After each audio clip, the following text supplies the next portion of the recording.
Mr. Banks, you're recognized.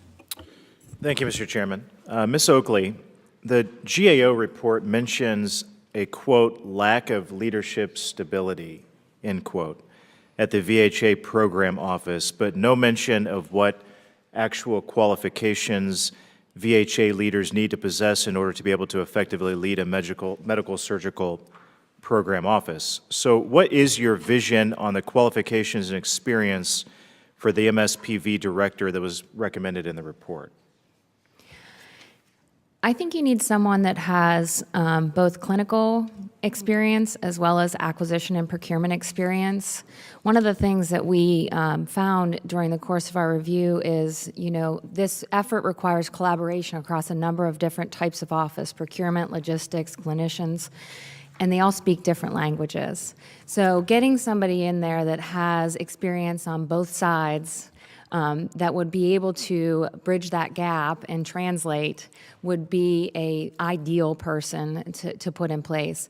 But frankly, at the very minimum, getting somebody in there for the long term, getting somebody who's going to be there and be able to establish relationships all across VA to be able to implement this big change is what should be the priority.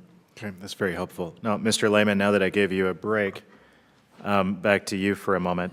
It was brought to our attention at a recent roundtable that you participated in that the department was in the final stages of determining a, quote, way forward, as you called it, to address the backlog by implementing business process reforms in Section 8123 of Title 38 through administrative means via a rulemaking. Can you provide us with a more specific update of the status of this effort and a better understanding why the potential exists for a rulemaking? It would seem that you already have the authority for this, and it would be likely be better if this was done administratively.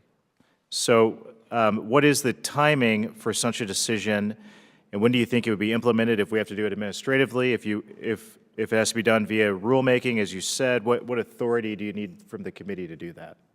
Okay. The question you posed is in regards to prosthetic implants, which is covered by the special authority VA has under 8123. A business process has been drafted. It's being circulated amongst the department for concurrence. At that time, once that's finalized, our Office of General Counsel will determine whether we can implement administratively or go through rulemaking. And that decision has not been made yet, but we anticipate that will happen quickly. Probably within the next 30 to 60 days, we'll have a decision on that. Okay, we'll follow up with you in the next 30 to 60 days.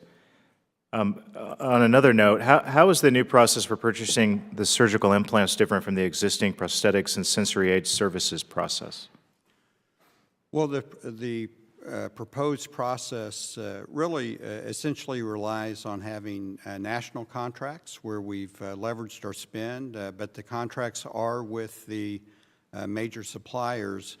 The portion where we have to depend on the authority in 8123 is really the timing of the orders, because a physician would actually choose exactly what they're going to use in the surgery. We would issue those orders after the products are consumed, and that's where we need the authority that's outside of the FAR. Okay, thank you.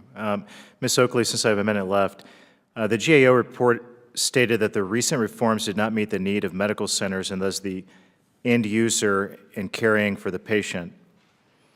It would seem that for the arrows in determining the formulary items are more likely not points up from the clinical needs perspective and instead down to the physician or surgeon. Do you see any of this, if that makes sense, do you see any of this changing in the 2.0 effort?